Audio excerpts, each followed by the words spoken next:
Ashish Bajel from Melbourne, Australia. Our chief guest for the day, Dr. Vikram Matthews from CMC Vellore. All discussants and participants to this virtual symposium on future of allogenic transplants in AML. Before we commence the proceedings, I would like to welcome and introduce the host and convener for this webinar under the aegis of Mumbai Hematology Group, Dr. Amit Khurana. Dr. Amit Khurana is a senior hematologist and bone marrow transplant physician from Surat in Gujarat. Dr. Amit has many publications to his credit. I request Dr. Amit Khurana to navigate this program further. Sir, over to you. Thank you, Mr. Sumit.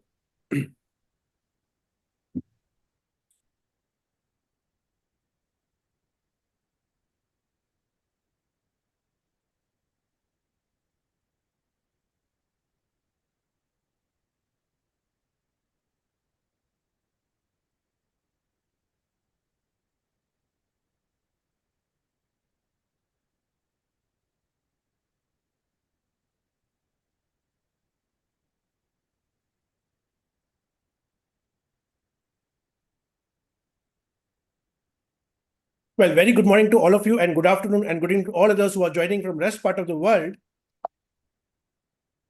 Today, our guest speaker for the day is Dr. Ashish Bajel from Melbourne, Australia, and he's going to lecture us on future of allogenic stem cell transplant in acute myeloid leukemia. This webinar is brought to you by Mumbai Hematology Group, supported by Zydus dedicated to life and managed by Perfect Square. I thank Mr. Ashish Kumar, Mr. Sumit Madan and Team Zydus, Mr. Yash, Mr. Kalpesh and the team Perfect Square, Executive Committee of Mumbai Hematology Group, our chief guest for the day, Dr. Vikram Matthews sir from Vellore, our guest speaker for the day, Dr. Ashish Bajel from Melbourne, Australia, all our discussants who are themselves very eminent hematologists as well as hemato-oncologists, and you participants for spending a Sunday morning, afternoon or evening from whichever part of the world you're logged in. Let me give a flavor of our next weekend activities. Next Saturday, that is 19th of April 2025 from 7 p.m. Indian Standard Time and 8:30 a.m. Central Time, we have Dr. Gautam Barthakur from Houston, Texas, USA, speaking to us on acute myeloblastic leukemia, unusual situations. And the following day, that is Sunday, 20th of April 2025 from 11:30 a.m. Indian Standard Time and 8 a.m. French Time, we have Professor Philippe Morio from France speaking to us on bispecifics in the treatment of multiple myeloma. Let me introduce our discussions for the day, and they are displayed here in alphabetical order. You can view them. I'll stop for 5 seconds. So these are our discussions for the day today. Now it's time to introduce our guest speaker for the day. We have with us Dr. Ashish Bajel from Melbourne, Australia. Dr. Ashish Bajel is Associate Professor, Consultant Hematologist and BMT Physician, Disease Group Co-Lead, Acute Leukemia and MDS at Peter MacCallum Cancer Centre and the Royal Melbourne Hospital, Melbourne, Australia. He graduated from University of Mumbai, India, followed by specialist training in internal medicine and hematology, culminating into a DM, clinical hematology. He subsequently obtained fellowships of the Royal Australian College of Physicians, that is RACP, and pathologist, that is RCPA, in clinical and laboratory hematology. He is actively involved in clinical research as a principal investigator and associate investigator of various clinical trials focused on novel drug and cellular therapies in acute leukemia and alternate donor transplants. He is a peer reviewer for multiple hematology journals and associate editor for the journal Transplantation. He is also on the board of directors of the Australian Transplant and Cellular Therapy Society.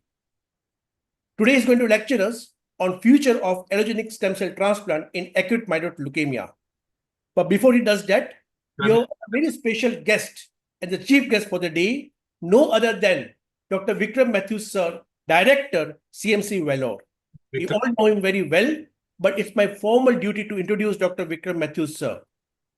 Dr. Vikram Matthews did his MD Medicine from CMC Vellore in 1996, followed by DM in Clinical Hematology from CMC Vellore in 2001. Subsequently, he was postdoctoral fellow in the Stem Cell Biology section, Department of Internal Medicine, Washington University, St. Louis, USA from June 2003.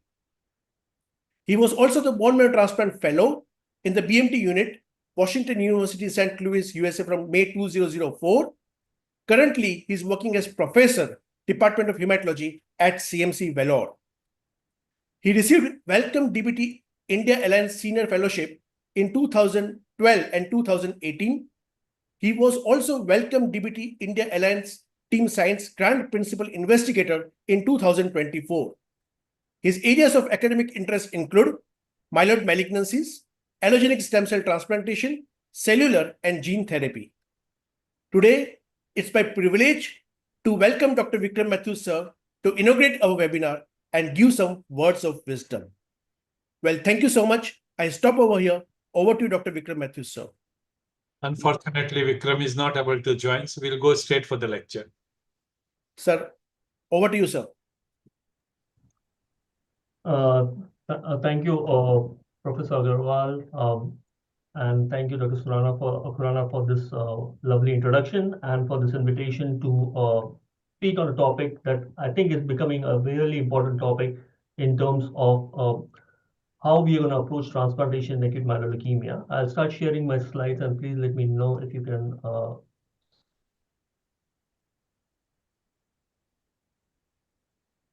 right. Yes. They've seen. Thank you. So the topic that I'm going to be speaking on today is the future of allogeneic stem cell transplant in acute myeloid leukemia. I'll start off with my disclosures. There is nothing in the talk that is impacted by these disclosures, but I have put these slides for you, or this up for you to have a look at. So this is the outline of my talk of what's new in acute myeloid leukemia. What's regarding the risk stratifications, monitoring responses, what's the impact of novel drugs, and what is the changing demographics in acute myeloid leukemia, and what are the existing challenges? What about allogeneic stem cell transplant? How has the field moved? How are we selecting our patients? What's moved on the front of donor availability, GVHD prophylaxis and treatment? And again, what are the existing challenges in allogeneic stem cell transplant? I would then like to spend some time speaking on the opportunities or the areas where we can actually improve on, not only in terms of the transplant utilization, but also optimal use of measurable residual disease and what strategies could be implemented to prevent relapse, which seems to be one of the biggest drawbacks in allogeneic stem cell transplantation. Effectively, the question that we'll be addressing is, what's the future of allogeneic stem cell transplantation? Are we going to be transplanting more, or are we going to be transplanting less? And what does the face of transplantation actually look in the future? Starting off with acute myeloid leukemia, the treatment of acute myeloid leukemia has pretty much become the art of precision medicine. And this is because we have in-depth knowledge of the mutational landscape of the genomic information, which has exploded over the last few years. We have excellent tools to measure our responses and to measure the depth of these responses, what we term as measurable residual disease, or MRD. And last but not the least, we've got a whole plethora of novel agents, something that we haven't had for quite many years in acute myeloid leukemia. And at least 8 new drugs have been approved by the US FDA, which are now being used in either de novo or relapsed refractory acute myeloid leukemia. Effectively, all these changes have resulted in better stratification and understanding of genetic predisposition of acute myeloid leukemia. We have much effective and improved tools at measuring MRD, and we are also now thinking in terms of targeting MRD. This has overall resulted in improving and prolonging the remissions in de novo acute myeloid leukemia, and also in relapse and refractory AML, the novel agents have created the impact by inducing remissions and perhaps helping bridge patients to transplant. Starting off with the AML risk stratification, this is a curve that we are all very familiar with. Cytogenetics has been the backbone of how we have been stratifying acute myeloid leukemia, and this is some data from MRC group by David Grimwade from 2010, showing that when we just look at the cytogenetics in acute myeloid leukemia, it is possible to stratify AML into 3 broad categories. The group that does really well, consisting of the core binding factor leukemias, which have a survival of around 70% post intensive chemotherapy. The intermediate group, where the survival is between 30 to 40%, and a large chunk of this group is patients with a normal cytogenetics acute myeloid leukemia. And then the bottom curves indicate the group that does the most inferiorly in terms, and it's what we term as the adverse risk group, where the outcomes are pretty dismal with the intensive chemotherapy approaches. We always knew cytogenetics has got a role, but we also know there are some other features that we indicate an aggressive nature or adverse nature of the disease, including the white cell counts, the patient age, the presence of extramedullary disease, and secondary acute myeloid leukemia. Of course, this all changed with the Cancer Genome Atlas Research Network that was published in NEJM in 2013, which looked at the various recurrently mutated genes in AML. In terms of recurrent mutated genes as compared to some of the solid tumors, the number of mutations noted in AML were much lower. And it was possible to categorize these recurrent mutations into 7 different groups, depending on whether they were fusions, tumor suppressive genes, they impacted methylation, activated signal, or they were chromatin modifiers or splicing mutations.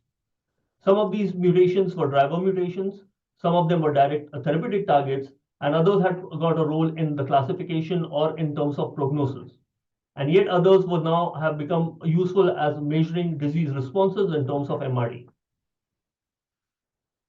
With the advent of understanding of the genomic landscape of acute myeloid leukemia, that has improved our risk stratification. And this is the table of the most recent ELN risk stratification published in 2022 that uses a combination of the cytogenetics and the genomic features of acute myeloid leukemia, again categorizing into 3 different risk groups, the favorable, intermediate, and the adverse risk. We have some known players in the adverse risk that include the mutated T53, the complex karyotype, the monosomal karyotype. But we also have some new entities, the ones that are associated with the AML, MRC, or myelodysplastic like genomic alterations, the AXXL1, the BCOR, the EZF2. And these are associated with a very high risk of relapse.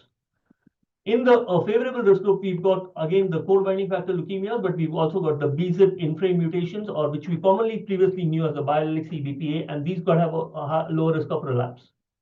And sitting in the middle is the intermediate risk group that has got FLT3-ITD as ITD mutations as the major chunk, and then there is 9/11, and the cytogenetic groups or the molecular groups that don't fit into either of these groups. But this is the ELN risk stratification with the intensive approach or the intensive chemotherapy treatments. What about non-intensive treatment? And this field has rapidly evolved and changed with the advent of Ven/Aza as the treatment that we use for our elderly and unfit patients. But it was at the same time see that the ELN risk stratification that was applicable to the intensively treated patients was not applicable to the ones that were treated with non-intensive therapies. And while they could still categorize these patients into a higher, intermediate, lower risk group, the mutational profile of what constituted each of these groups was different. And this resulted in the ELN risk stratification published in 2024 for the non-intensive approaches that includes the favorable risk group with NPM1, IDH1 and 2, the DDX4, which is a genomic predisposition, the adverse risk group marked by the mutated TP53, and then the intermediate risk group consisting of the FLT3-ITD and the signaling mutations of NRAS and KRAS. Again, the survival of all these groups is nicely split. The survival of each of these groups nicely splits them into 3 different categories. Moving from the risk stratification at diagnosis, what about assessing responses and ongoing dynamic risk stratification? And this is where measurable residual disease has played an important role and has changed the field. Any minimal or what we call as measurable residual disease or leukemia that's detected above a certain threshold is now associated with the increasing risk of relapse. We have different platforms to measure MRD. Multi-parameter flow cytometry is applicable in most of these, almost 90%. RT-PCR or RQ-PCR may be applicable in 30 to 60% of these patients, depending on what the targets are. And next generation sequencing is again applicable as an MRD tool. The sensitivity of each of these tools, the depth of screening and the depth of assessment also differs from each of these platforms. Now, what are the implications of MRD? And this is a systemic review and meta-analysis that was looked at on 81 publications and 11,151 patients. And the message was very clear. If you have a response that is MRD negative, that's associated with a superior overall survival and a superior disease-free survival. However, if you're MRD positive at the end of the treatment, that's going to associate with a high risk of relapse and inferior survival. What about dynamically assessing MRD? Can we actually assess MRD in the midst of the treatment and identify and predict these? And there is some emerging data that's already been published regarding these two. I've put out two examples. One is the NPM1 mutated AML. And this is a work that was published out of the MRC group by Adam Ivy, and they had a RQ-PCR where they looked at the MRD positivity after 2 cycles of intensive chemotherapy. Now, remember the MRC treatment protocols consist of 2 inductions. So what might be 2 cycles of intensive chemotherapy for the MRC group might be 1 induction and 1 consolidation for us. So they could clearly separate out 2 groups of patients. The ones that were MRD positive had an inferior survival of 24% as compared to the group that were MRD negative after 2 intensive chemotherapy cycles had a superior survival of 73%.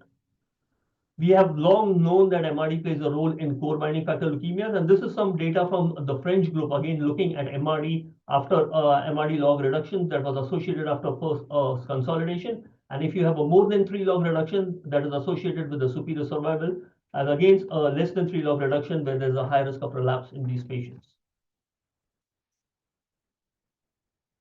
Moving from the risk stratification and disease assessments, let's move to the most important thing of novel drugs. And this is the reason why the question is being asked again and again. How are we placed with transplant and acute myeloid leukemia?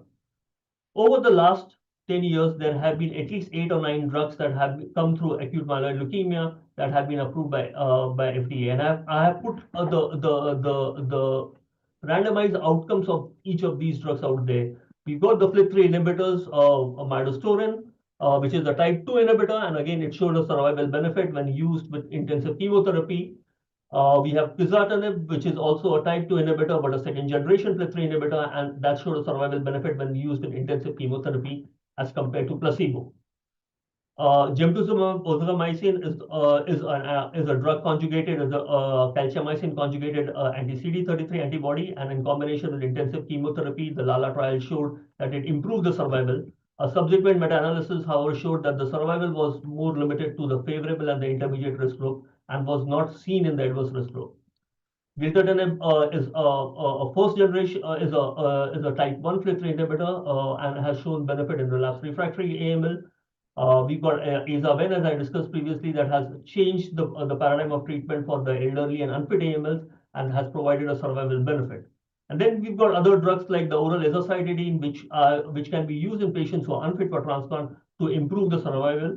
CPH351 is the liposomal form of cytarabine and daunorubicin, which has shown improvement in survival improvement in patients with AML with myelodysplastic-like mutations or therapy-related AML. So these drugs have rapidly changed the field and the expected outcomes of patients with acute myeloid leukemia. However, have they replaced transplant? That's the main question. Now, I've again listed these drugs out and listed out what are the potential benefits of these treatments. We know they improve the responses and the survival, so they're likely to optimize the pre-transplant status. In relapsed refractory disease, they are unlikely to be curative, but they bridge to transplant.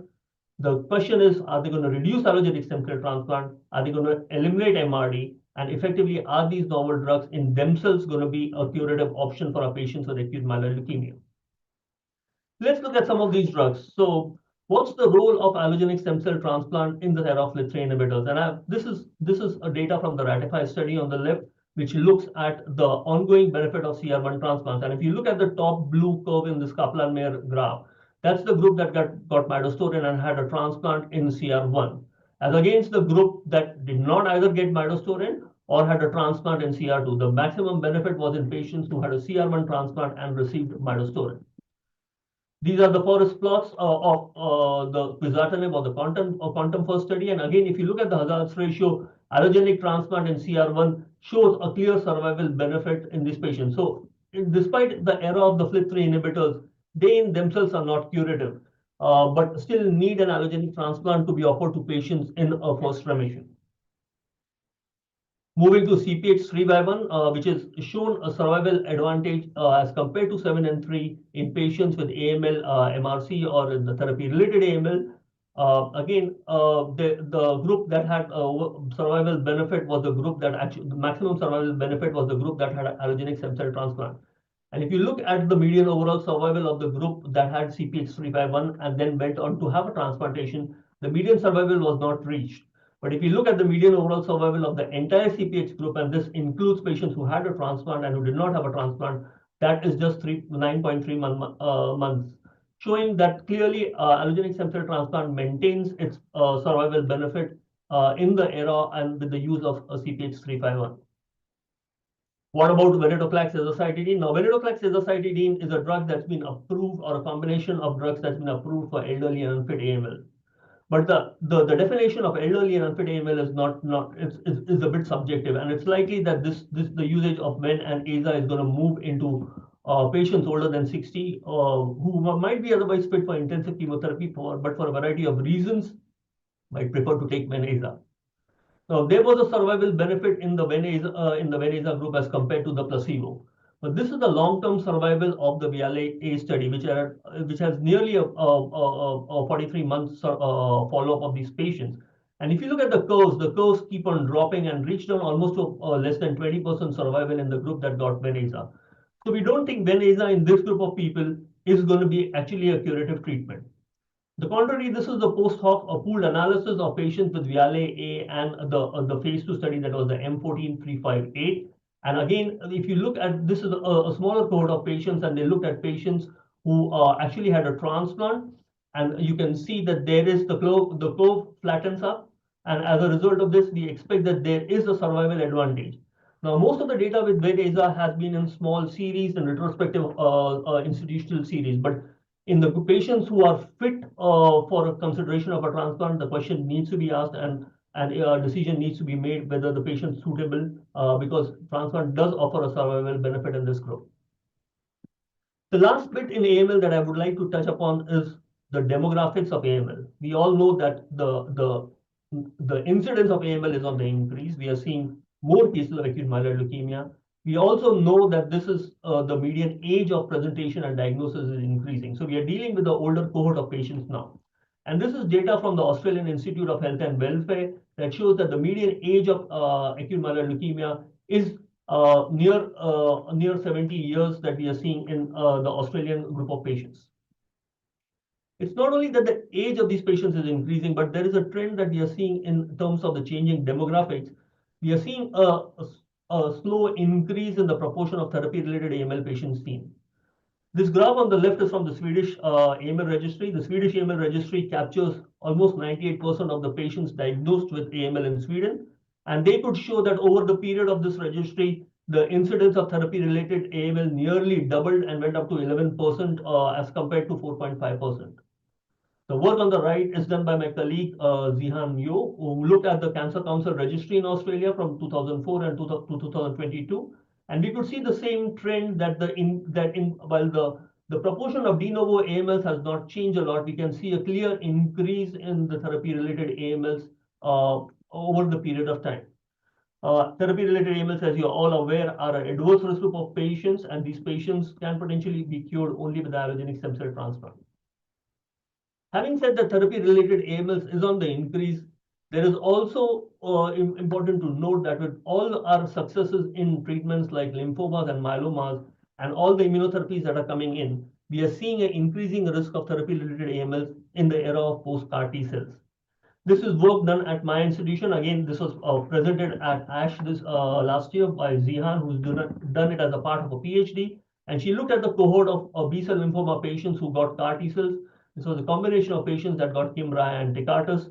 There was baseline clonal screening done for clonal hematopoiesis. This is a retrospective analysis done, and 66% of the patients had some clonal hematopoiesis before they had lymphodepletion and CAR T cells. 26% of the patients had DNA damaging mutations with T53, and the other 26% had another DNA damaging mutation with PPM1D. What was interesting is over the subsequent follow-up, we could see a small but definitely rising incidence of therapy-related myeloid neoplasms. Over the period of 3 years, this went from 2% at 1 year, 3% at 2 years, and 11% to 3 years, showing that with all these successes, there is a price to pay, and we are causing therapy-related AML in some of these patients. Now, a large proportion of these patients in this cohort were heavily pretreated, as CAR T cells may move to an earlier line of treatment. Whether this trend continues, I'm unsure of that, but this certainly needs to be monitored. So that was what has changed in AML. We've got better risk stratification and diagnosis. We've got better tests to measure MRD. We've got newer drugs that are improving remission. But at the same time, we've got an aging population in terms of the median age of presentation, and we've got an increase in incidence of therapy-related acute myeloid leukemia. Having discussed now what has changed in AML, what are the challenges, and I think one of the challenges that is there in AML, which has been very obvious, is we haven't enjoyed the same success with immunotherapy as we have seen with lymphomas and myeloma.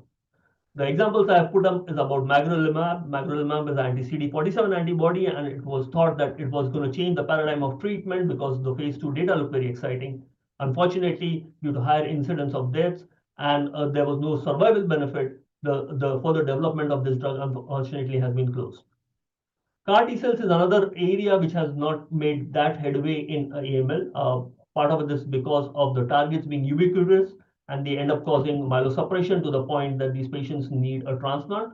But also this is work done by Sar Gill from Philadelphia showing that perhaps there is also the CAR T cells in themselves are rendered less effective because of the cytokine milieu that's generated by the inflammation, and that promotes the resistance of the AML blast to the CAR T cells.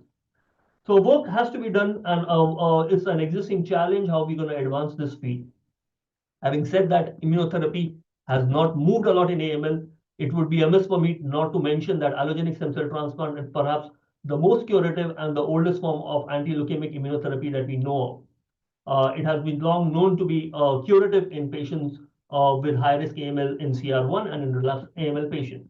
And this is because of the graft versus leukemia effect, and this is from a Kaplan-Meier curve that was published by Mary Horowitz in 1990, clearly showing that if patients got graft versus host disease, meaning they had some form of graft versus leukemia effect, the incidence of relapse was lower, just explaining the mechanism of how allogeneic stem cell transplants, by their immunotherapeutic benefit, were providing a curative outcome in patients with acute myeloid leukemia.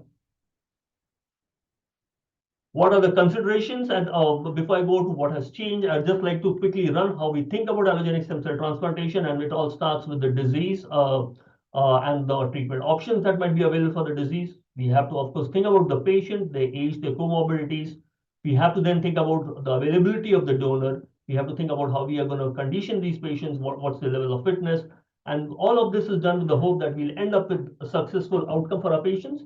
But we have to be careful about the non-relapse mortality from the graft versus host disease and infection, and of course the risk of relapse that our patients may face despite having an allogeneic stem cell transplantation. In the next few slides, I will touch on some of these factors and how these have changed in allogeneic stem cell transplant, and how that placed or poised allogeneic stem cell transplant for this increased landscape of the changed landscape of acute myeloid leukemia.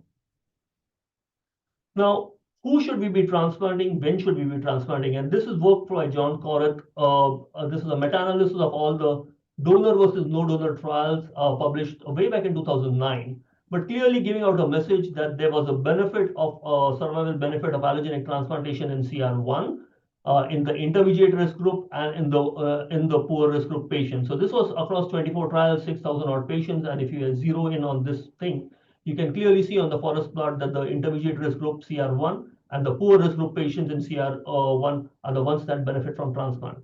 Of course, a lot of the risk stratification they did on these studies was cytogenetics, and that risk stratification has now moved to the ELN risk stratification of 2022, which we use as a combination of cytogenetics and mutations.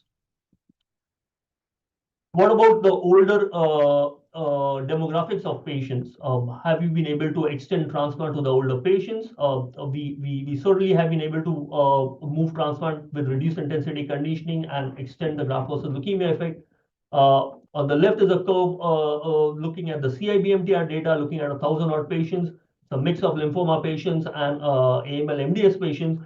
And you can clearly see that there is a survival advantage, though not as much as in the lymphoma patient. In AML and MDS patient, there could be a 30 to 35% long-term survival in the older cohort of patients. Now, this is the data on the right is some data that we've looked at the Australian registry, and we specifically zeroed in on haploidentical transplantations. This was again a mix of predominantly AML patients, but also some lymphoma patients. The median age was 68. And again, we could show that there was a survival benefit. So we could take patients who were old, with the median age of 68 through haploidentical transplant and expect a survival benefit and a curative outcome. But it's not about the age of the patients, it's more about the biological fitness. And all of us are familiar with the hematopoietic stem cell transplantation comorbidity index. It has 17 predictive factors, a combination of organ function and health conditions. And each of these factors is graded. And then depending on the cumulative grade that the patient gets, we can predict the transplant-related mortality. Higher the number of factors, of course, higher the transplant-related mortality. So it's more about the biological fitness of the patient, not the age of the patient. An increasing aspect that we are looking into transplants as we are going into older patients is about doing a geriatric assessment on these patients. Some of these patients, especially the ones that are being treated with venetoclax and azacitidine, have not been challenged the same way as patients who get intensive chemotherapy. And so a comprehensive geriatric assessment, having a complete overview of their health conditions, their medications, and also their functional fitness goes a long way in making the decision of whether these patients are suitable transplant candidates or not. Overall, we have improved in the way that we are making our transplant decisions. We can now look at a combination of baseline risk stratification. We can use MRD, and this is data that's from a review that's been published by Charlie Craddock.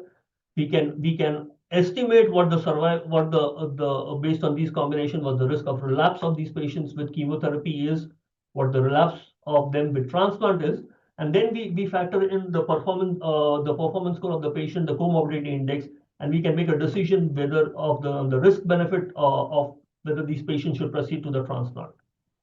On the right is the multi-stage predictor. This is work done out of Oxford, and this is available as an online calculator where we can put in the patient's age, the blood counts, the hemoglobin, the cytogenetics, the molecular profile, and you can get an assessment of whether it is beneficial to transplant these patients in CR1, or these patients could then just be treated with their usual treatments, and transplant could be addressed if they relapse. So overall, we are getting better in making our decisions regarding allogeneic stem cell transplantation. What about our donors? The haploidentical donors and mismatch unrelated donors have opened up this field and have made it possible for us to get donors for nearly all our patients. I think it would be quite reasonable to expect that 95% of our patients will end up with a donor. The field of haploidentical stem cell transplantation and PTCY has rapidly changed. And if you look at this EBMT registry data, the survivals of the haplogroup are equivalent to the MUD, and in some cases, a match unrelated donor group also. Of course, there has been a fall off in the use of cord blood transplant. The curve on the right is the phase 2 study that was done from the CTN group, where they looked at mismatch unrelated donors. They used bone marrow as graft, they used PTCY, and they used sirolimus and mycophenolate. And they could show that they could take patients who were almost up to 4 out of 8 mismatches with an unmatched unrelated donor, and with this strategy could transplant them and expect a survival benefit. 46% of these patients in this small study were AML. So in our algorithm, we have now started, if you don't find a matched unrelated donor and we are not finding a matched related and unrelated donor, we quickly move to haplotransplants. But even if we have, for some reason, don't have a suitable haplo donor, we would look at one mismatched or 2 antigen mismatched unrelated donors based on this data with the PTCY platform to consider a transplant in appropriate patients. What about conditioning intensity? This is essentially a toxicity versus relapse issue. Reduced intensity transplant has made it possible to offer the graft versus leukemia effect to our older patients, but and has made it possible to transplant the elderly patient. But we know that it is associated with a higher risk of relapse, though it reduces the non-relapse mortality. Now, newer drugs, and I have put triosulfan there because in Australia it's not as commonly used, but I know in India it's quite commonly used. And other radio-labeled drugs are likely to advance our conditioning strategies and conditioning platforms for our patients. Now, in terms of the intensity of the conditioning, should we prefer an ablative or a non-myeloablative? Prefer a myeloablative versus a reduced intensity conditioning? And this is work from again from the CIBMTR group looking at a randomized study looking at MAC versus RIC, clearly showing that the risk of relapse with a RIC is much higher as compared to a MAC. So if a MAC can be tolerated, that is the preference to be taken for our patients.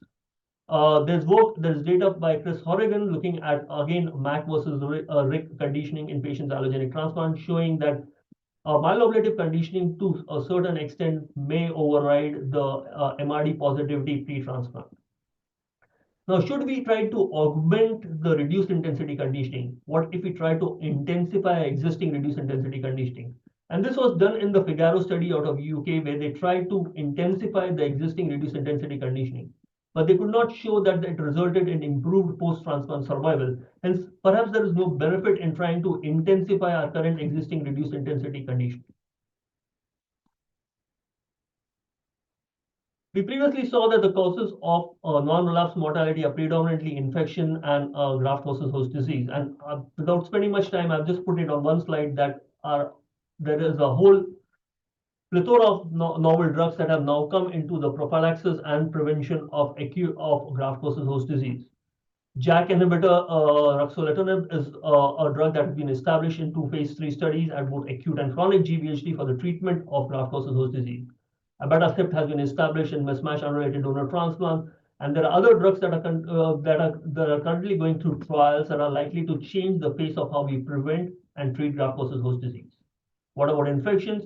Again, viral infections is an issue that we have to contend with, and there are newer drugs that are available for prevention, letermovir, and for treatment, maribavir, of CMV viral infection reactivations. If drugs are not effective, we have an option where we can go to virus-specific cytotoxic T cells to reduce to treat these infections.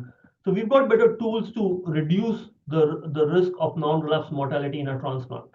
And if I were to summarize that we can now transplant older patients with acute myeloid leukemia, the biological fitness is still the key.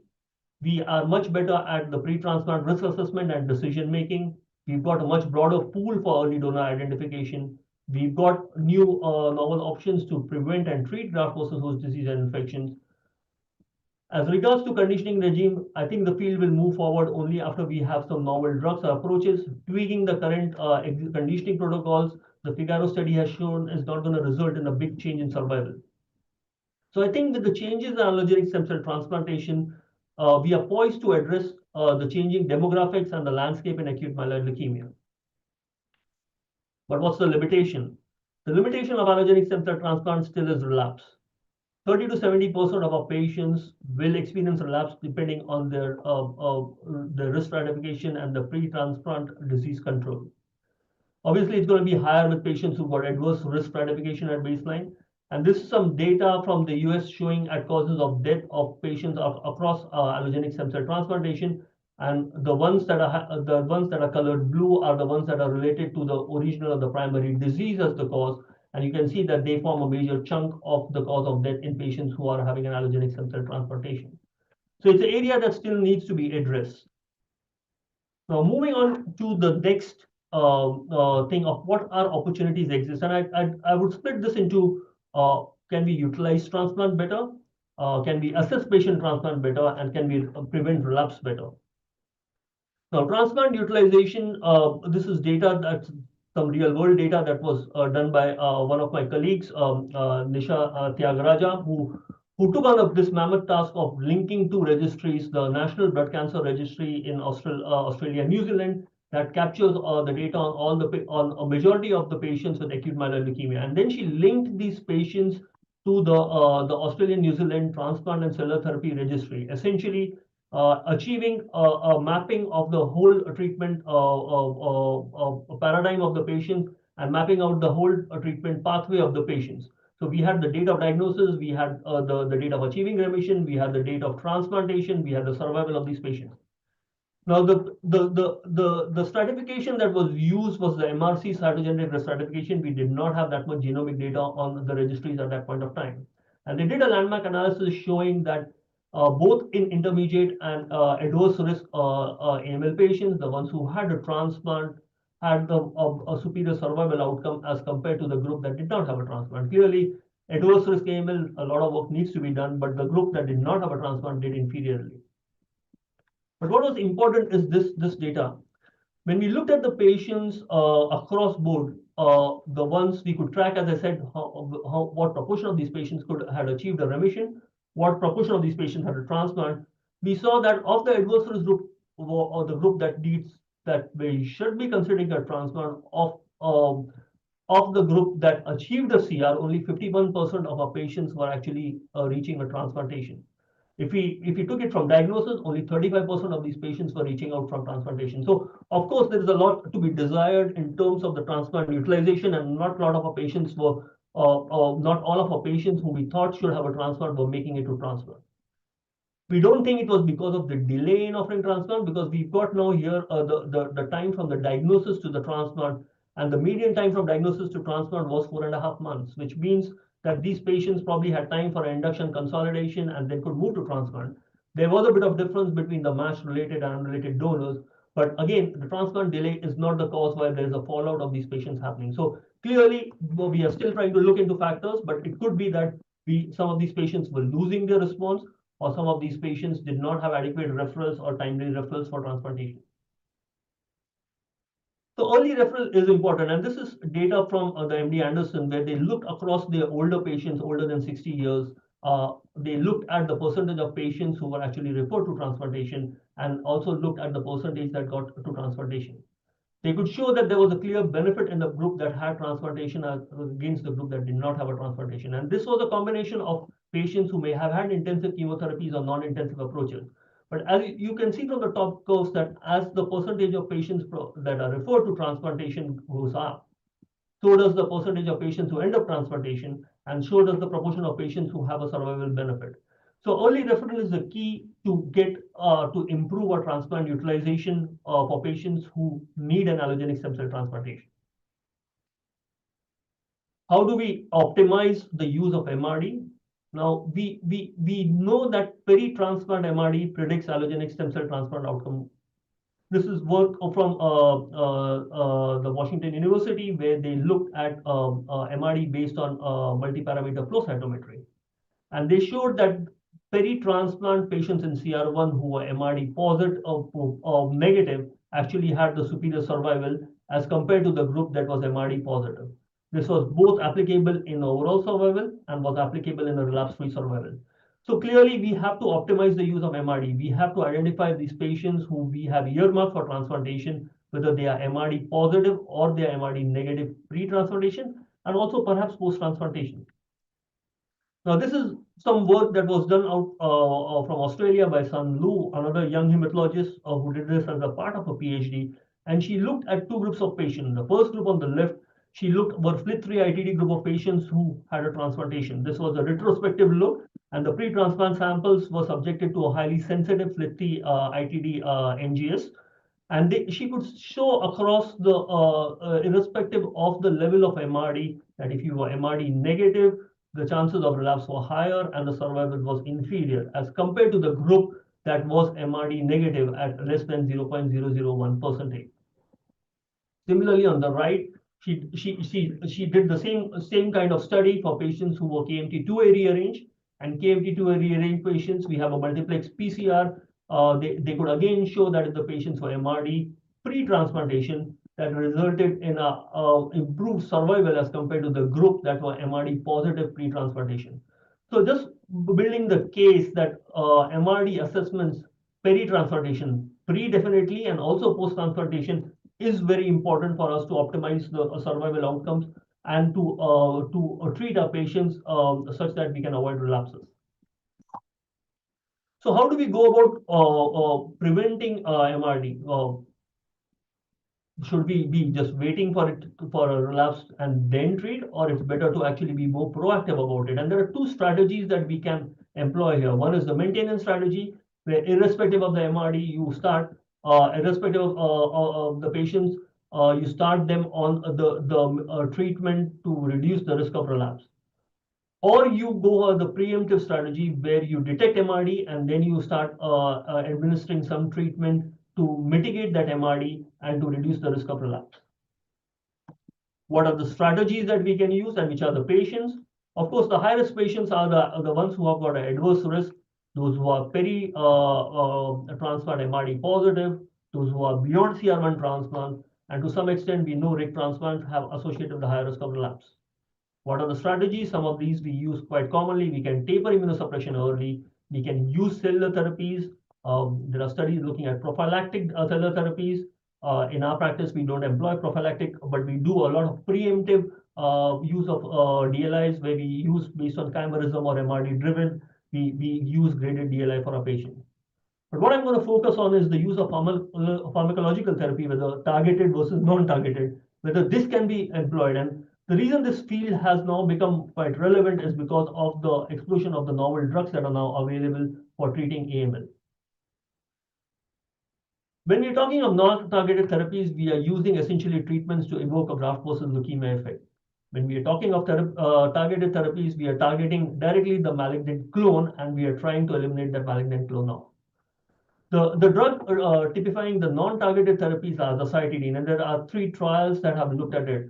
The RIC-AZA, which showed that there was a 2-year-old survival of 49%, and the REL-AZA and the REL-AZA-2. They used azacitidine either based on CD34 chimerism, the REL-AZA-2 used it based on MRD, and they could show that there was a response and benefit of using azacitidine at a lower dose, 36 milligram per meter square, subcut only for 5 days. But when a phase 3 randomized study was done with azacitidine maintenance, they could not find. So that was a preemptive use of azacitidine. This is the maintenance use of azacitidine. This is a trial out of MD Anderson where they looked at patients with AML and MDS, high-risk patients, gave them maintenance treatment with azacitidine versus a group that was just observed. But if you look at the relapse-free survival, which was the primary endpoint, and look at the hazards ratio, there was no survival benefit that was seen by using azacitidine as a maintenance strategy. What about using a more targeted approach? And this was done in the SORMIN study where FLT3-ITD mutated patients, where sorafenib, which is a first-generation FLT3 inhibitor, was used as maintenance for 24 months. They could clearly show that there was a survival benefit, which was the primary endpoint by use of sorafenib in this group as compared to placebo, where these patients had inferior survival. The secondary endpoint was overall survival. Again, there was a benefit, though it was not as significant as the relapse-free survival. And this is the most recent study that has employed maintenance approach, and that's the Morpho study, which was the study that looked at gilteritinib, a second-generation FLT3 inhibitor, versus placebo post allogeneic stem cell transplantation, and patients who were FLT3-ITD AML in first remission were randomly allocated to one of these groups. They got the gilteritinib or placebo for 24 months after transplant. Now, the primary endpoint of the study was a relapse-free survival, but they could not show a survival benefit. However, when they zeroed in on the MRD, the group of patients who were peri-transplant MRD positive and received gilteritinib actually had an improvement in relapse-free survival as compared to the group that got placebo, thus showing that a preemptive strategy still can be employed. Perhaps it's a strategy of mitigating relapse by using these novel drugs. It's not applicable to all patients, but MRD can help us stratify which patients would be best suited and would benefit the most from this strategy. The last bit of the talk I just wanted to touch on, are these preemptive strategies, can be used pre-transplant? Now, this is a trial that was run by Ying-Xie Tiong, a colleague. The senior author is Andrew Wei, and they looked at venetoclax and LDAC for MRD or oligoblastic relapse, and defined oligoblastic relapse as less than 15% blast. And if you can see this curve, this was a phase 2 study, and they used the event-free survival. They could see that the median event-free survival was not reached. The group that received VEN and LDAC and became MRD negative had clearly a superior survival as compared to the group that had just a one log response or that did not have any response. When they tracked the MRD of these patients over a period of time, you can see the purple components are getting bigger, that over a period of time, they could eliminate MRD, thus showing that novel drugs could be used to target MRD and improve survival in our patients. This leads me to the INTERCEPT study, which is a very innovative trial that's being masterminded by Andrew Wei, one of my colleagues. which is looking at using this novel therapy to mitigate and treat early relapse and clonal evolution and target MRD. It's quite a complex study. I'll walk you through this. It starts off with the monitoring phase, and there is a treatment phase. Now, the patients in first or second remission, they have a master consent. They have an MRD surveillance program that's decided by an MRD surveillance committee. They then further have, or depending when they have MRD failure or morphological relapse, they have allocation into treatment from the trial management committee, and they have different domains that are open for patients who are FLT3 positive or CBL mutation positive. They have GILT plus venetoclax. NPM1 positive patients have VEN, LDAC. KMT2A rearranged patients have got the Syndax. IDH1 mutated patients have got ivosidenib plus venetoclax. And then there is a group of others which may have some of these other medications. This trial is currently undergoing, and the first cut of the data with the revumenib or the Syndax 5613 for the KMT2A rearranged patients was presented at ASH this year. Again, this is quite an innovative study and will answer the question whether novel agents can actually mitigate MRD. Whether mitigating MRD with novel agents is going to be curative, that needs to be seen. But currently, when patients are responding, we are still referring patients for moving towards allogeneic stem cell transplantation, but in a much better disease control as compared to the other patients who are MRD positive. So what are the opportunities? We can focus on improving transplant utilization. We can improve the pre-transplant and post-transplant MRD assessments, and these should be now routinely incorporated in our transplant schedules. There's emerging role of maintenance of preemptive strategies. We are awaiting the readout of two large studies, the VIALE-T, which used VEN-AZA versus placebo in maintenance, the Amadeus study, which is out of UK, which used oral AZA versus placebo in maintenance. And clearly, there's a role of pre-transplant disease optimization that is being explored. So the future looks like we'll be using increasingly incorporation of the genomic risk stratification and use of MRD. We'll end up with more remissions with novel drugs. We'll end up seeing more referrals and consideration for allogeneic transplantation for a patient. The pre-transplant disease optimization using MRD assays and novel agents will be important, and there'll be increasing role of preemptive and maintenance strategies to reduce relapse. Allogeneic transplant is a very complex treatment, and I have shown this, but what I think is the way for future is whether we'll be using maintenance strategies, we'll be using MRDs, and we'll be employing either pre-transplant preemptive MRD mitigation, or it will be post-transplant. And again, focusing and answering the question, with all these changes, I think we'll be seeing more referrals. We have got better drugs to intervene and improve the outcome of a patient, and we are probably poised for more allogeneic stem cell transplantation with improved outcomes in a patient with acute myeloid leukemia. With that, I'd like to thank you for your attention, and it would be amiss for me not to thank the people who have helped me along in my journey, which started in India. And I think it would not be wrong for me to say that Professor M.B. Agarwal was the one who initiated my interest in acute in hematology, which was probably nurtured and was consolidated at CMC. I have got some fantastic colleagues that I've worked back here in Melbourne with some junior colleagues. And of course, my entire teams of acute leukemia and BMT, the registries, and lastly, but not the least, the patient and the families. Thanks a lot for your attention. Thank you. Thank you, sir, for that fantastic and lovely talk. It was a wonderful talk given by you. It was a very knowledge-gaining experience, sir. Thank you so much, sir. I request now all our discussants to please put their hand raised signs so that we can start our question answer session with Dr. Ashish. Yeah. Yes, Dr. Balakrishna, sir, please go ahead. So, Dr. Ashish, I have a few practical questions that we face in day-to-day practice. I am a hematologist. I do bone marrow transplants and CAR-T in Mumbai. And I work in a corporate hospital, and resources are not a problem for us. Our patients are well-to-do, and they are ready to spend whatever cost is necessary. So if there are three sets of patients who are clearly high risk, and patients who are intermediate risk, and patients who are low risk, if they ask you a question that, doctor, what is my risk of relapse without a transplant? What would be our answer to them?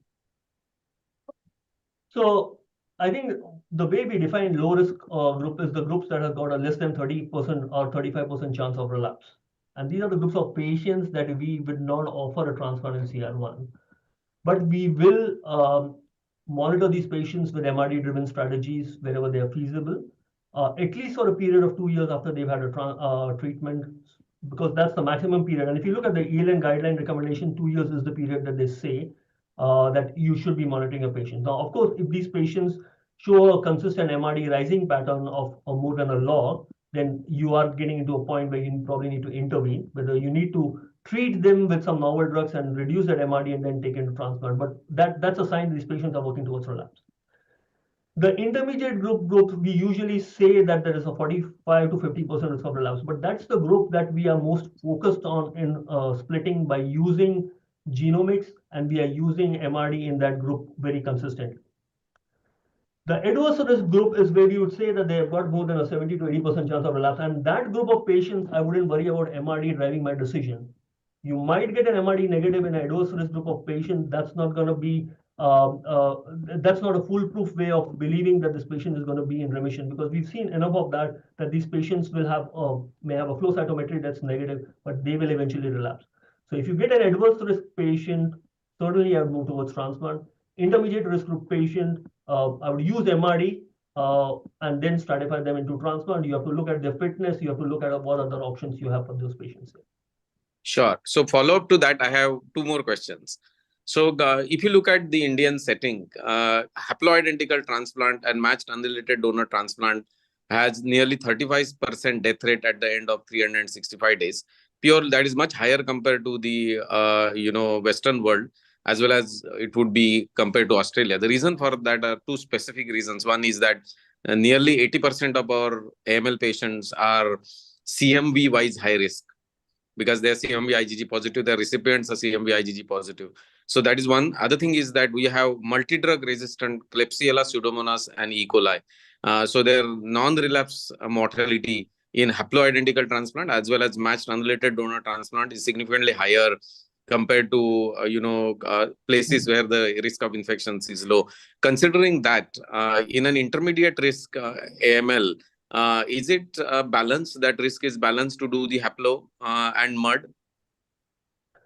So you raised two very important issues, and I should say hats off with the kind of microbiological flora that you deal with, that you manage to get patients safely through a transplant. Because I know when we start seeing those spectrum of organisms here, my infectious disease colleagues get very worried.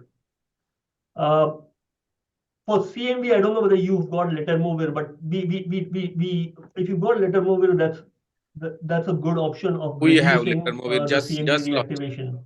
Yes. Now, the letermovir studies did not show survival benefit.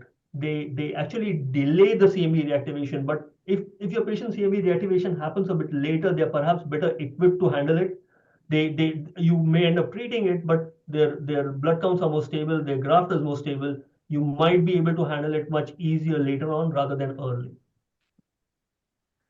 How do you address for your intermediate risk group? I think it would depend on MRD. That's where you are. If you are concerned, so for us, when we are talking of transplants, we still think match related donors is a group that has got the best outcome. When it comes to match unrelated donors and haplotransplants, that gap is becoming narrower and narrower. And we will not wait for a long time to get a match unrelated donor if we've got a suitable haplo donor. But we will do all the due diligence for the haplo donor. We will look for donor specific antibodies, whether we need to put them on desensitization strategies. We will look into all of that, and we will not hesitate if the patient is, but the intermediate risk group is the one where it's a bit of, where we use a lot of tools to make a decision for a patient. MRD is one of the strongest tools there that guides us. You're asking an interesting question. I've got a patient that's been referred to me who's got a BZIP inframe CBPA mutation, a very good risk. The patient also got a FLT3 ITD with an allelic ratio of 0.19. Is the patient good risk or is the patient adverse risk? And sometimes we use the multi-stage predictor, we put that in and look at it and then make a decision. And then these patients like the one I've just described, we would go to MRD and we'll see if the clones are mitigated. And if your risk of transplant with the donor that you've got with the patient circumstances very high, perhaps you could keep treating the patient, the standard of care treatment, but you still need to monitor the MRDs of those patients. Sure. I have got one last question that I'll ask you. Is that in a transplant non-suitable patient who are elderly, 67, 68-year-old, And we have given them azacitidine, venetoclax, and they are MRD negative at the end of first cycle. They have completed 4 cycles of azacitidine, venetoclax. Yeah. Do we stop at that point, or do you continue maintenance with either azacitidine, or some patients who do not like azacitidine because it's an injection, is there a role of venetoclax? And if either of those are true, then how long? Okay. Good question, and no data exists. So people have kindly, venetoclax AZA is one of those things that's come into practice in such a way that people, and somehow the availability of the tablets makes people think that they can change the treatments a bit. The circumstances of patients are different. What you're asking is something that we also have started facing here, that you can't keep patients on ven and AZA forever. They will never stay on there forever. Invariably, you start seeing that you're getting treatment delays on these patients. You can't administer the days of ven. Even when you drop the days of ven, you are ending up with 4, 5, 6 weekly cycles on these patients. What we have followed in our practice is we try to take them up to a year of treatment, and then we start the discussions whether we can stop the treatment. We are happy to go down to 7 days of ven, and sometimes we even cycle it every 6 or 8 weeks. But we try to go for a year of ven AZA-based treatment. We try to ensure that they are MRD negative for the longest time, and then you can make the call of stopping. Now remember, these patients are going to relapse.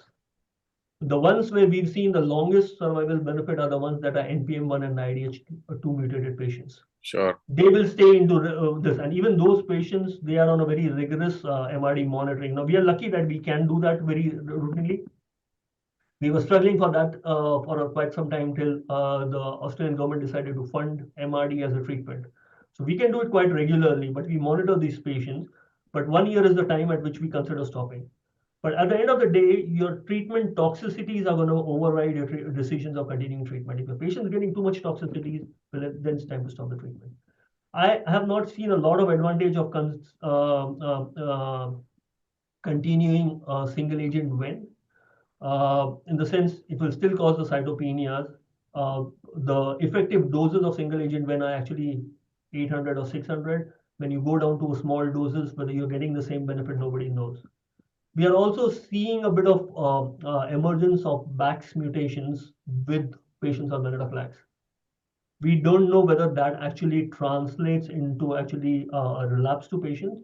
There is some data in CLL that it may do that. There is no data in AML that these BAX mutations are actually sinister at this point of time. But we don't know how it changes the milieu. So I'm not in favor of single agents. I would go with 7 days of ven, reduce the AZA as much as you can. And if your toxins are too much, just stop the treatment. Sure. Thank you so much. These are all my questions. Thank you. Thank you. Thank you, sir. Yes, sir. Yeah, Ashish, nowadays, AZA-ven as the induction therapy, as you mentioned, is moving at an earlier age and relatively fitter patients. Yeah. Now, once you have achieved your goal of even MRD negativity with this particular protocol, and the patient was actually eligible for transplant. Yeah.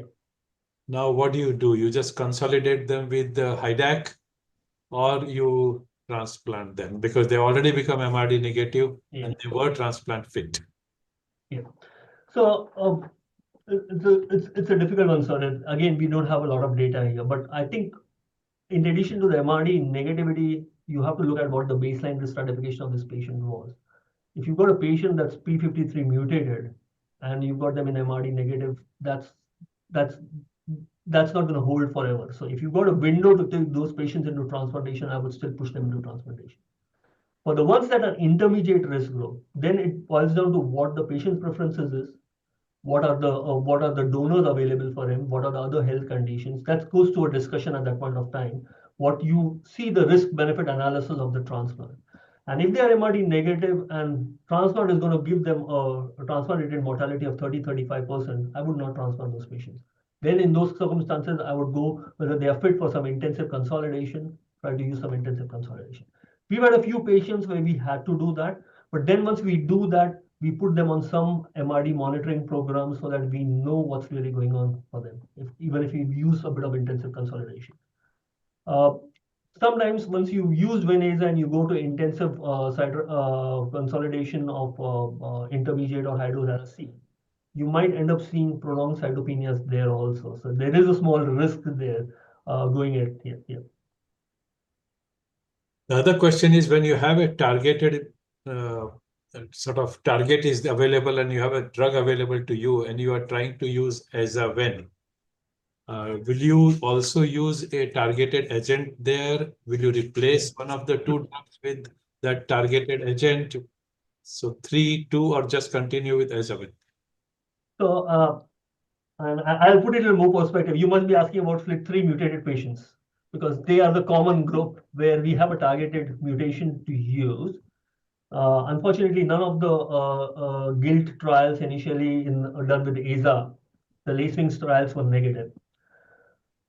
So I know the MD Anderson has used a triple therapy. They've used Ven, AZA, and gilteritinib. But I think with the MD Anderson data, we have to be careful because they move pretty quickly. The way they do their trials is they don't open separate trials. They amend the existing studies. And if you look at the doses of Ven, AZA, and GILT that they were using, they finally dropped down to 14 days of Ven to be used on their patients with 80 milligrams of GILT.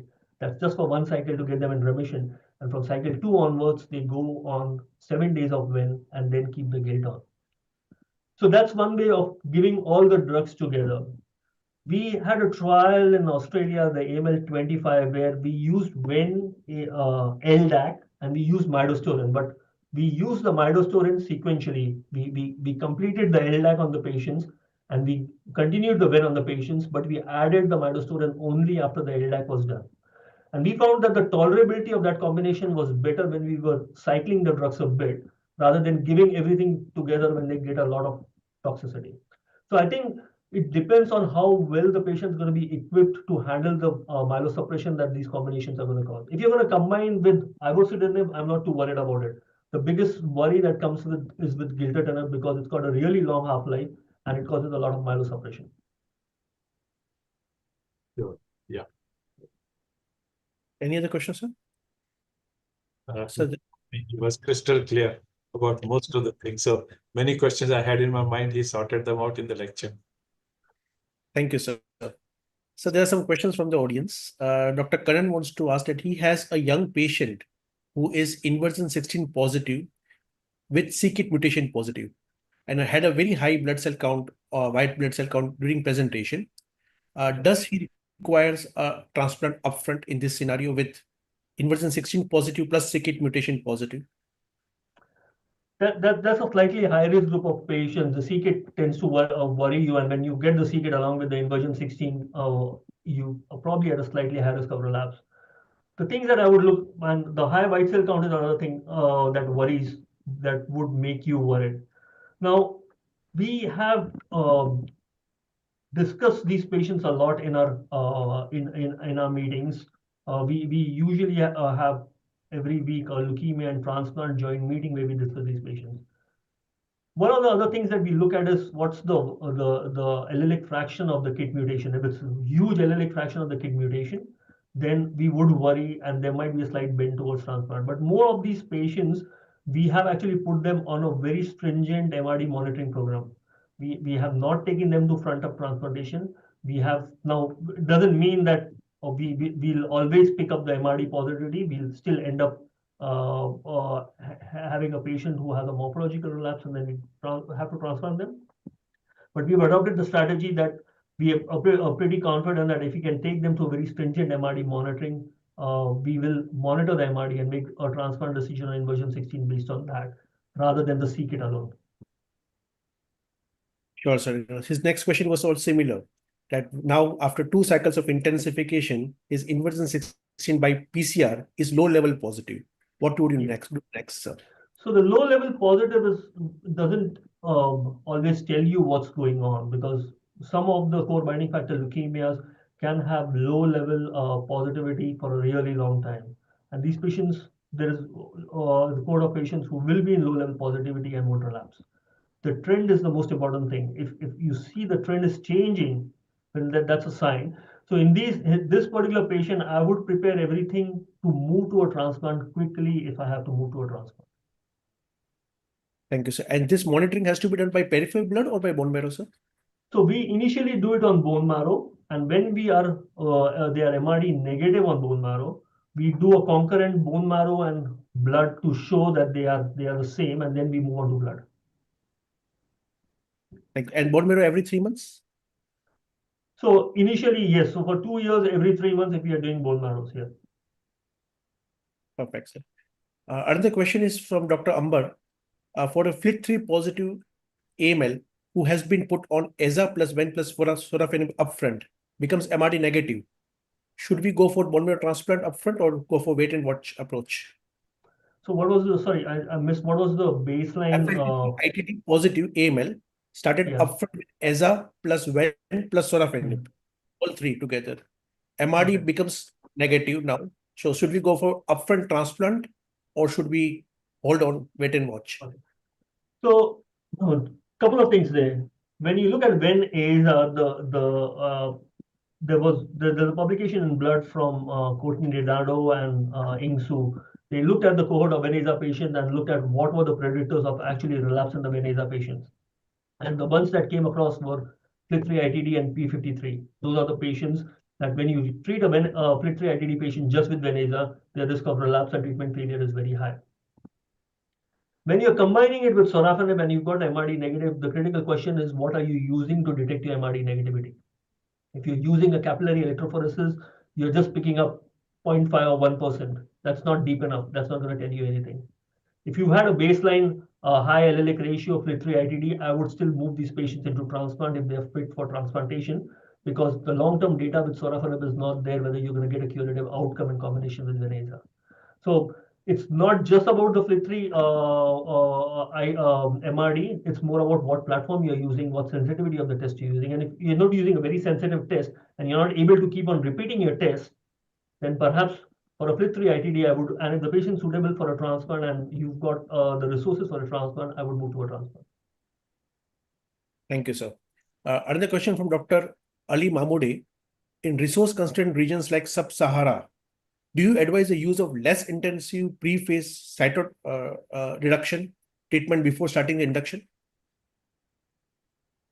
So there was some work, and I have not looked at it recently. There was some work that was done out of Germany of using some few doses of azacitidine to cyto-reduce patients and then move into intensive chemotherapy. The idea was to optimize the patient's health and their performance score and their functional status to move into intensive conditioning. Now, there's a risk there that what you're using for optimization may not always work. And if your disease is a proliferative disease, you're not going to get a lot of opportunities to actually move into that treatment. So I would not unnecessarily try to optimize and delay treatment. If the patient's fit for treatment, then I would go for the most effective treatment for the patient at the earliest. If the patient's not fit for treatment, well, that's a different situation. Then you have to look at what you can do to optimize their health and buy some time before you can get into more definitive treatment for them. Thank you, sir. Another question is just on the same context.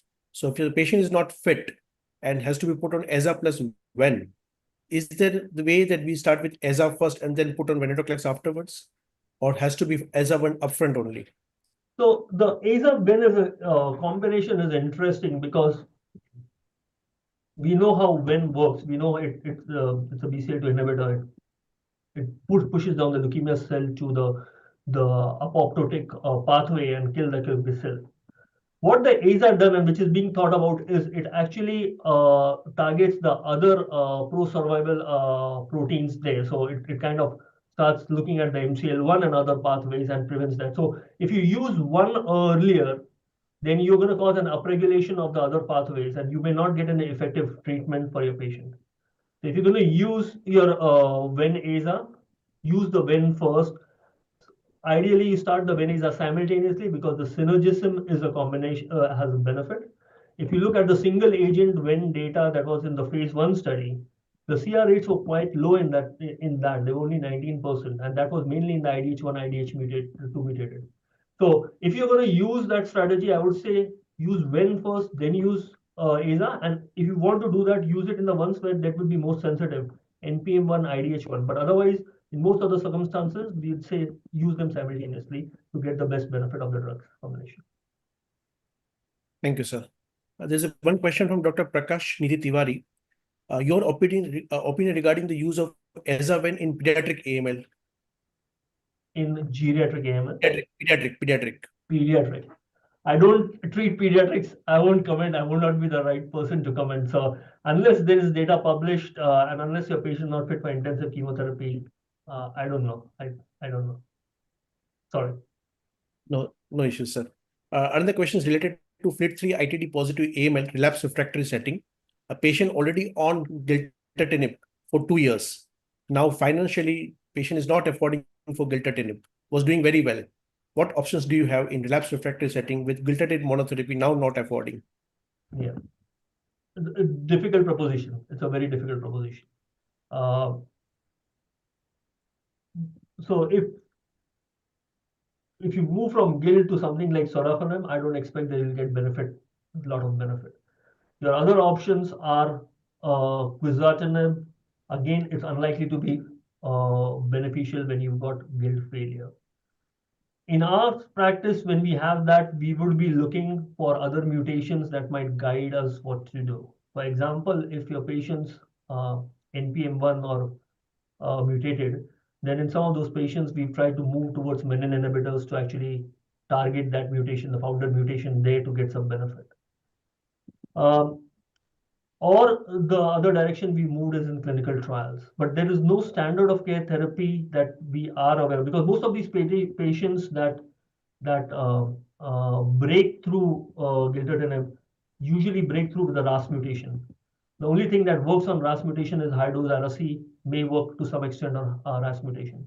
So if your patient's fit for that, it might be worth trying something like FLAG or a high-dose Ara-C. But short of that, it's going to be a clinical trial or the co-mutation directing you as to which are the treatment options you can consider in this patient. Thank you, Again, sir. the cycling of the drugs, where when they looked at FLT3 inhibitors and Ven-Aza, they clearly showed that if you have, so one of the things that you can try is you want to try Ven-Aza, you can try. There is some benefit that you might get from that, but it's never going to be a durable benefit in these patients if they get a benefit. Thank you, sir. From the same context, another question just come up in the patient relapse refractory AML on GILT, again relapse.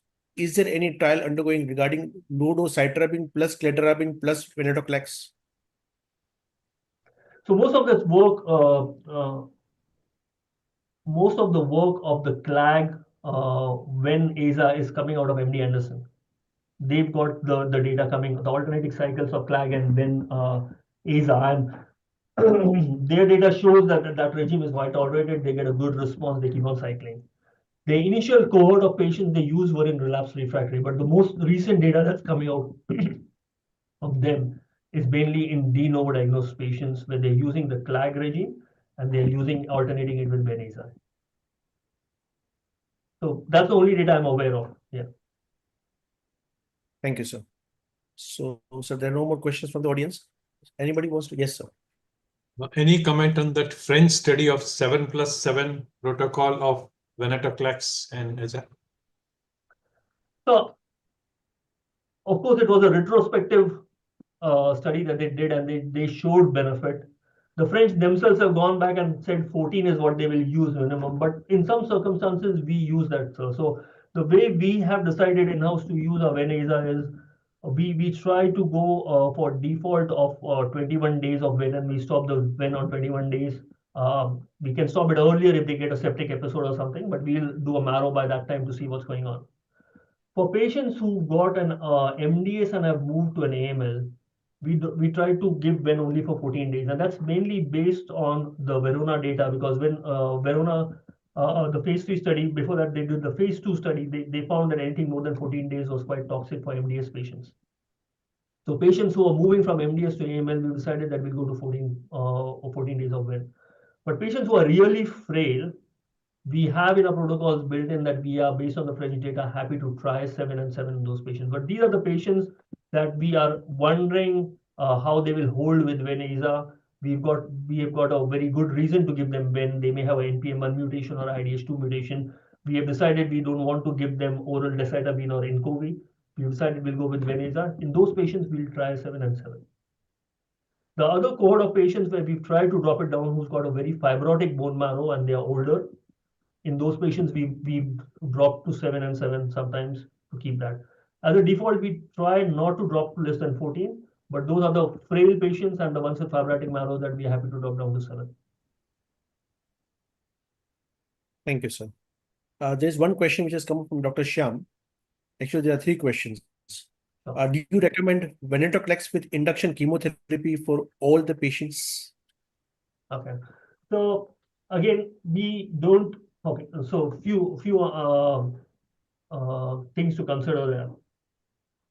So there was a trial that was run in Australia called the Caveat study, which is looked at combination of venetoclax plus 5 and 2, was given to patients who were older, and it was a phase 1 study. So they initially went through standard consolidation, but realized standard consolidations are too toxic. Patients don't handle standard consolidations after you give ven and 5 and 2, and they had to reduce to ven LDAC for consolidations on these patients because the count recovery was a problem, and the moment you got a consolidation, that count recovery took a lot of this. So you can combine ven and induction in chemotherapy. You just have to be careful about the cytopenia. The second thing you have to be very careful about is how you're going to use your azoles and what dose reduction with when you're going to use. Because when you're going to give intensive chemotherapy, you're going to try to put in azoles. That's going to compound your ven toxicity. And what we have decided that when we are using azoles in these patients, we actually give the azoles after the idarubicin is completed on the patients. We don't give it before the anthracycline. The other thing that we do is we drop the ven dose to 50. We never use a ven dose of 100. We use a ven dose of 50 with azole. There is some 7 and 3 data that has come, but it's only phase 1 data that's come from New York, where they again show that as they go further on, they see cytopenias as the main issue. But they have shown that it is deliverable. But most of the phase 1 studies are for the safety. They are not for the efficacy. The consistent data that is probably a bit more mature is the flag IDA ven data that comes out of MD Anderson. And there are a few cohorts. MD Anderson has done it, and there are some UK groups that have done it. Again, that is a strategy that can be used. And we decided that we would use that strategy in some of our patients who are P53 mutated, but we have been unable to give consolidations to these patients has been described on those protocols. These patients don't tolerate consolidations too well. Even the flag IDA ven can take almost 5 weeks of cytopenia for these patients to recover. So unless I've got a very young patient who has got a very adverse risk, and I am very sure that this patient is going to move towards a transplant, only then I give flag IDA ven to those patients, get them into remission, and then move into the transplant. I've done it with a couple of my patients who had a biallelic P53, where I managed to get them in a good remission with them and then transplant them. But we use it for a select group of patients. We are going to open a trial in Australia that's going to look at when 5 and 2 plus compared to 7 and 3. That might open sometime next year. But unless we've got a randomized study, it's only these phase 1 and phase 2 studies that we are basing on. So doing it for one patient, unless you've got a very good biological reason and you've got a pathway where you can support your patients very clearly and rescue them from the cytopenias, I wouldn't jump in for an odd patient and do it, because the toxicities and the supportive can be long and the supportive care can be very demanding. Thank you, sir.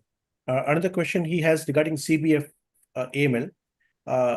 Is there any role of adding dasatinib to HiDAC in CBF AML? So the only role of dasatinib that's been shown is in patients who got a KIT mutation. Possibility. That's the only way you've shown. And people have shown some benefit using a KIT for a KIT mutation. We don't routinely add it on because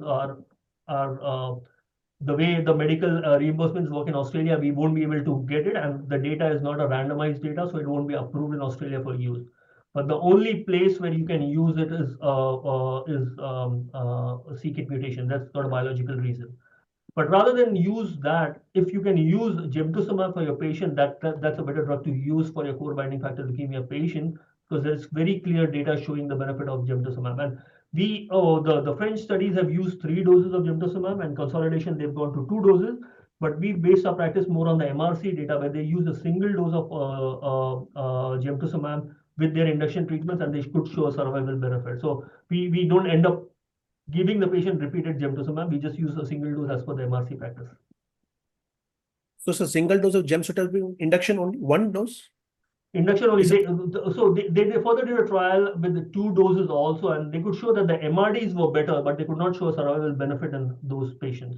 So right now we are using it for just induction. Then we go to HiDAC consolidation. So that's one group of leukemias where we haven't dropped the cytarabine to 1.5 grams per meter square. We are still using 3 grams per meter square for a patient. But occasionally, if we are tracking a MRD on some of these patients and we see there's a blip, we had a patient who did not have absolutely any donors. We saw the patient had a MRD blip. We added GO into the consolidation at that point of time because we had used only one dose, and we got rid of the MRD of that patient, and the patient completed consolidation and just being monitored. So we've occasionally added it in consolidation, but we've used it only MRD driven in consolidation. Thank you, sir. And the last question is a very controversial question again. Will you replace Azaven to 3+7 induction in all age groups in future? We don't know that answer yet, and I think there are 2 trials that are going on, and we should wait for those trials for those answers. There are 2 randomized studies going on. I'm just trying to remember. One is from the German group. I have seen 2 studies that are going on where they are using Azaven even in younger patients, and these are patients who would be otherwise be fit for a 7 and 3. I think, as you rightly said, it's controversial, and unless we've got good data to back up to change a treatment paradigm in a patient who would usually tolerate the standard treatments, I think it's a bit premature at this point. Thank you, sir. Any other question? Yes, sir. Does GEO have any role in a relapsed patient? GEO has some role in relapse. Unfortunately, sir, it's mainly in the APMLs that's been proven in. People have not gone and used it. And you're aware that GEO almost was dead. It got resurrected after they dropped it to the fractionated 3 grams per meter square. We have very rarely tried to use GEO in where we have run out of options completely in a patient. But it is not a standalone strategy that can be used. You can use it, but there has to be, if you get your patient to respond, there has to be a way that this patient can be moved towards a transplant. One question out of the context is about APML. Now you have dropped anthracycline totally, high risk, low risk, all APMLs. We not totally. So we still use it in some of our high risk patients, but only in induction. So the low risk is just atra and arsenic. We don't use anything else. But the high risk, we use a bit of it in induction. But our consolidations have moved to, we are quickly moving based on the Apollo study to just atra arsenic. We are dropping the maintenance that comes with 6-MP mercaptopurine. So we are taking that out completely. Sorry, 6-MP and all that is out, right? So the Apollo study has not been published, but it has been presented, and the Apollo study used the same Lee-Coco kind of consolidation in the high-risk patients, and they could show a benefit. So we are moving towards that. We are seeing whether we can actually give up maintenance out completely. Now, a lot of this is also has to be combined with tracking the MRD on the patients, and the patients have to be MRD negative for us to completely stop it off completely. But that's where we are moving slowly, that we are going to adopt the Apollo protocol. Just use atra arsenic idarubicin in induction, atra arsenic only in consolidation, and probably drop the maintenance out completely. Yeah, thank you. Thank you, sir. Any other discussion? Want to ask any other question? Menin inhibitors, can you elaborate a little bit? What's the future? Well, the future is it's going to move in frontline treatment, sir. That's where the future is. So menin inhibitor, there are at least 5 menin inhibitors in trials. There is ziftomenib, revumenib, enzotemmenib, and bleximenib. The one that's got the FDA approval for KMT2A rearrange is revumenib. That's the one that's got it. The revumenib, they have just submitted their data for the NPM1 phase 2, and I think they will be trying to get relapse refractory approval for that also. Now, if you look at the responses, it's in KMT2A rearrange, it's around overall response around 26%. It's a bit lukewarm, you would say, in terms of numbers. But KMT2A disease is one disease where we do not, chemotherapy is not going to work, and even if you can get a small proportion into remission, that's an effective drug. Now they have proven the efficacy of the menin inhibitors or single drugs. The future it's going in combinations. It's going in combination with Ven/Aza, and it's going in combination with intensive chemotherapy. And then it's also, there are some trials that are gonna being proposed about post-transplant maintenance for KMT2 rearranged with menin inhibitors. So the we used it. I worked with revumenib in some trials. It causes a bit of thrombocytopenia, causes a bit of cytopenia. At least one of my patients had so much alteration of his taste and loss of appetite that he lost weight, and he insisted on coming off the trial. But they are effective drugs, and I think when we are combining it with Ven/Aza, we are going to see much higher proportion of responses in these patients. So I think it's going to change the field for KMT2A. It's going to improve the outcomes in NPM1, and I think the ones that we still see MRD positivity, menin inhibitors combinations will mitigate that completely. The only thing I would mention about menin inhibitors is when they use as single agents, there is a very high incidence of menin mutations that they are seeing. They are seeing a very high incidence of menin mutation. The moment you start using it, in the first 2 months, you'll start seeing menin mutation. So the hope is that when they use it in combination, then perhaps that incidence will drop down. The antifungal prophylaxis that you use is posaconazole, right? We use standard posaconazole here. To achieve the effective blood level, it takes about a week. Very true.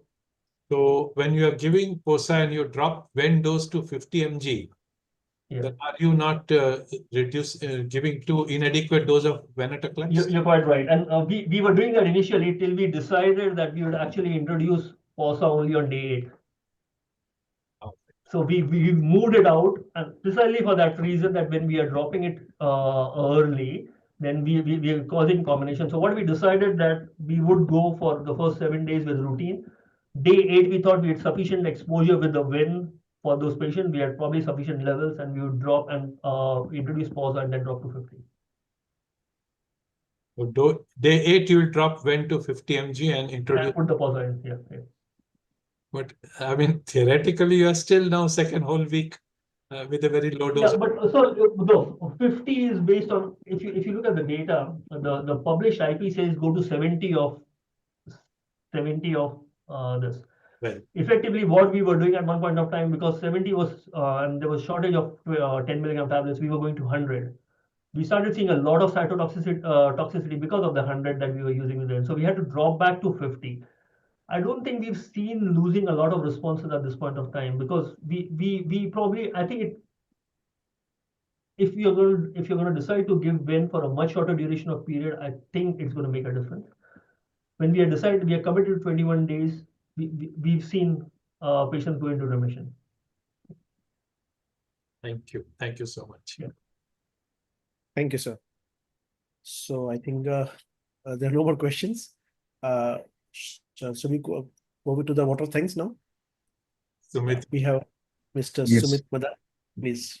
Yes, thank you, Dr. Ashish Bajal, for sparing your valuable time. It was a wonderful presentation, and we have many key takeaways from this good presentation. On behalf of Zydus, I thank Mumbai Hematology Group, Dr. M.B. Agarwal sir, for providing us this wonderful opportunity and making us a part of this esteemed academic discussion. I also thank all the discussants and participants who have joined us for this webinar. Special thanks to Dr. Amit Khurana for navigating this entire webinar in a highly proficient manner. Last but not the least, this series of webinar is possible only because of continuous support from Perfect Square team. So thank you so much, everybody. Have a wonderful Sunday. Thank you. Thank you. Thank you. Thank you. Ashish, thank you very much. Thank you. Thanks Thanks, Amit. for inviting me, sir. Always good to speak and interact. Thank you. We'll bother you in future as well. Definitely. Happy. Thank you. Bye. Bye. Thank you, Dr. Khurana. Thank you.